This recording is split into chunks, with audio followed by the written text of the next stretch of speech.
We continue to have Comrade Trump complain about Russia, complain about what is happening after revelations came up that his son, Donald Trump Jr., actually met with a lawyer with close ties to the Kremlin.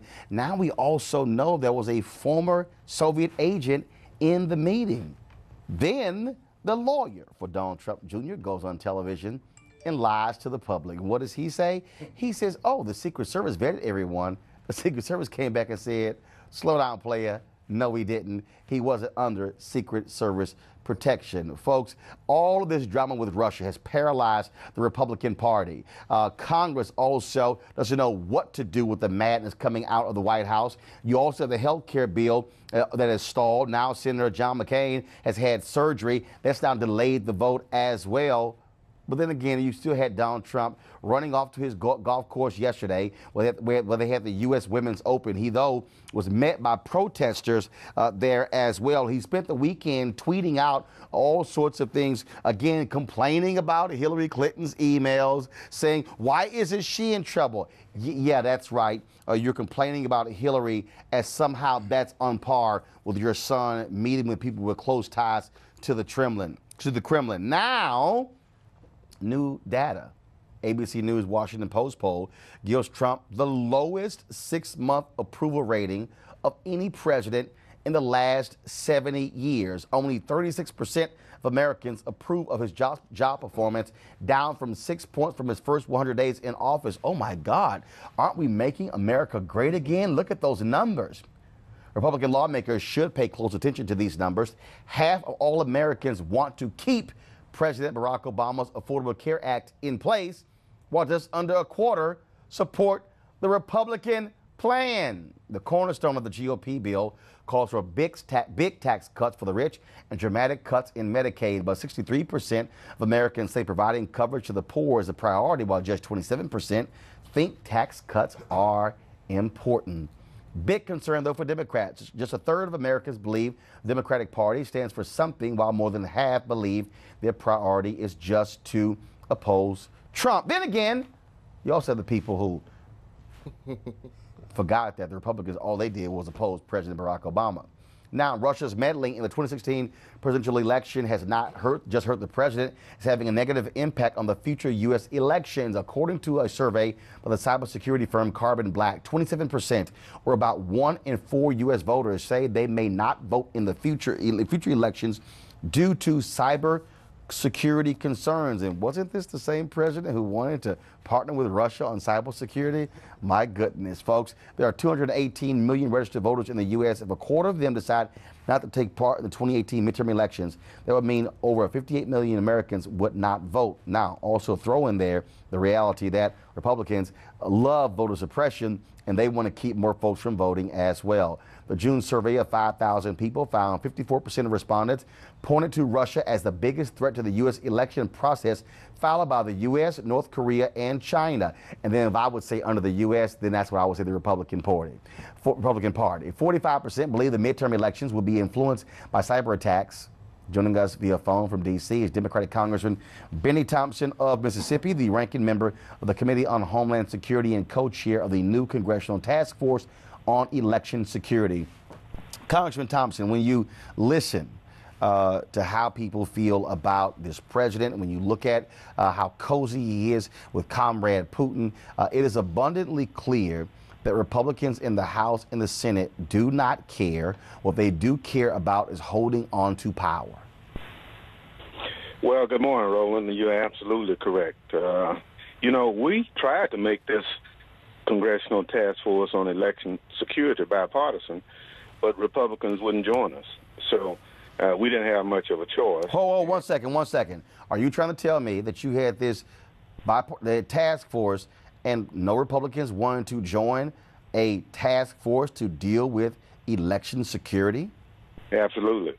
So what we did as Democrats, we decided since 21 states, as you know, have been hacked in some form or another in the last election, we had to do something. So House administration, Bob Bradley and myself, we've decided to look at this. We've appointed a task force. We're going to talk to experts, Roland, on cybersecurity and election infrastructure, because we have elections coming up next year, federal elections. The House of Representatives will be up, and a third of the Senate. Clearly, we need to have some kind of plan to defend our election infrastructure. Secretary Jay Johnson of Homeland Security, as you know, said our election system is critical infrastructure. And under the Homeland Security guidelines, we can offer technical assistance, either in the form of sending people to states or just advisory information should they call.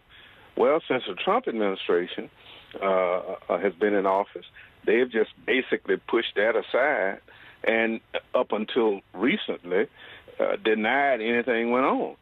So even though Republicans know, CIA, NSA, FBI, they've all in briefings have told us that the Russians are doing harm to our election system.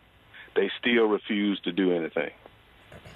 And what is interesting here is you still have the president whining and complaining, tweeting about, how Donald Trump Jr.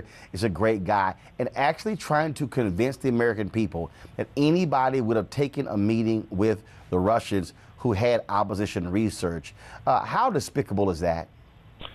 Well, this notion of some relationship, some unholy alliance between the Trump administration and the Russians just bothers any imagination, because clearly all our briefings say the Russians, the Chinese, and the Iranians are our most the adversaries that we need to be wary of. To embrace them is not the way to go. This notion of some cybersecurity arrangement with Russia is just terrible. So for whatever reason, Donald Trump and his administration refuses to step up and address this. We're trying to get to it, but as you know, on one hand, he controls the apparatus. Now, he's already said, I know more about Russia than my intelligence agencies. Well, that's not a smart statement to start with, but he's president of the United States. Gotcha. He can cause as much mischief as one can imagine just because he's there. But clearly, the briefings have been instructive that members of Congress have participated in. But the real problem, Roland, is the Republicans in Congress, for whatever reason, are refusing to act. We've had resolutions of inquiry put before my committee saying, let's get all this information and then try to make a decision. The Republicans on the committee voted unanimously against it to even bring the information forward. So for whatever reason, offline, they'll tell you, we don't want to be the subject of a 6 a.m. tweet from the president, so we just stay out the way. That's not how you govern. Congressman Bennie Thompson of Mississippi. We appreciate it. Thanks a lot. Thank you, brother. Let's go to our panel. Don Calloway, CEO of Pine Street Strategies. Long Victoria Burke, political analyst and writer at NBC Black. Eugene Craig III, CEO of Eugene Craig Organization. Maryland Republican Party official. All right, folks. I mean, it is hilarious. First of all, I'm telling you, it literally is Comedy Central every weekend whenever Donald Trump starts tweeting from one of his golf courses. And to sit here and see him defending little Don over his meeting and then trying to say, no, anybody would have done this. Yeah, they're going to get caught up by Bob Mueller in a huge, huge way. And this is kind of just a preamble to all that. You can't lie like this and do what they do. It's sort of almost like borderline espionage, sort of a bad espionage novel, but it's actually real. And then, of course, you got Fox News going, well, it's not really illegal. Yeah, nothing. It's not really illegal. It's absolutely illegal. If I'm a candidate running for office, and let's say somebody in Canada wants to come and give me material evidence, which is of value to my campaign, that's an FEC crime. That's an FEC violation. So minimally, you have a campaign finance law broken here. all espionage aside. But I think the other bigger issue here is that the Trump lawyer then, in an act to defend this, lied on the Secret Service. Like, how do you lie on an agency that's charged with protecting the first family and other, critical folk in our country? Saying that they signed off on this. Everything else, everything's somebody else's baffling. fault. It's absolutely baffling. Nothing is their fault. Nothing. And Don, here's what's interesting. Of course, Bloomberg has approval rating at 40%, Gallup at 38%, ABC Washington Post at 36%. Right. I doubt he'd be tweeting any of those numbers out. Of course not. And his historically dismal approval ratings are well earned and well deserved. But I would argue that bad approval ratings for the president actually hurt our entire country.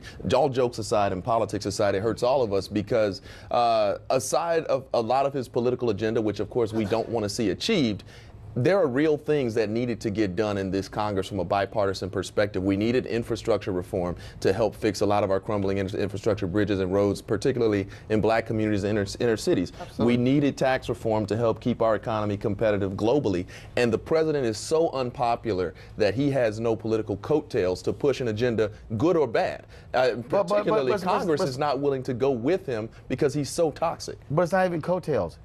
He has no plan. Well, he does literally. He does. I mean, first of all, okay. This week is about to be the biggest joke of all. They are going to embark on a Price is Right style, Make America Great campaign, showcasing all these wonderful American-made products across the country. When he doesn't make them in America, his daughter doesn't make them in America. Absolutely. His sons don't make them in America. You're right. He's using steel from other countries. Right. There's He's so using many steel from other countries to build his hotels. while trying to enforce tariffs on everybody else. Well, let's be clear. Yes, he absolutely has no plan. But there were some things that the country was in desperate need of, and even those things are off the table now. If you consider 1993 welfare reform, president's first year, Obamacare 2009, the Bush tax cuts of 2001. The president's first year is the time when he has the goodwill to get stuff done. They just lost the key word there. This one is so big. No. The key word there is president. We don't have a president. We have a child. Those were individuals who actually came in with an agenda. Right. And it also we have somebody who was just happy with the ceremonial function of the presidency. I don't think he thought he was actually going to win, right? No, it was like a surprise to him that he actually won. Oh my God, we won? We won? And when you have a political party that's scared to go home to the extent they want to stay through the August recess, which I have never seen, that's sort of a slight problem. But this presidency is over in January of 2019. If those approvals stay where they are, and I would imagine there's nothing to indicate they're going to move. So they got a big problem. I'll put it this way. I actually agree with Lauren on that. These approval ratings stay where they are, and members of Congress don't get a backbone and say, hey, look, you're elected on your own merit and you need to represent your district. I think this presidency ends on January 2019. There's no agenda to move forward. Well, here's the deal here. Donald Trump is going to be a yoke around the neck of every Republican who's running in the midterm elections. Hey, this is your guy. You got him, and you're going to have to suck that thing up. And guess who's running as fast as way as possible? Mike Pence. Then again, over the weekend, he was talking about health care in Ohio. Even Ohio Republicans trashed him by saying, don't come to our state lying about health care. What is it? Russia and lying. Two things this administration loves. Weekdays on TV One. I will never lie to you. Oh my God. Roland Martin. He doesn't want to talk to us. He wants to ignore us. Uncensored. Hell no. That ain't gonna cut it, boo. Unapologetic. No, that is fundamentally false. You are wrong. Unfiltered. He wants an America where we all look alike. He ain't talking about black people. Unrelenting. You better go work out, because you got a fight on your hands. NewsOne Now with Roland Martin. Weekdays at 7 a.m. on TV One.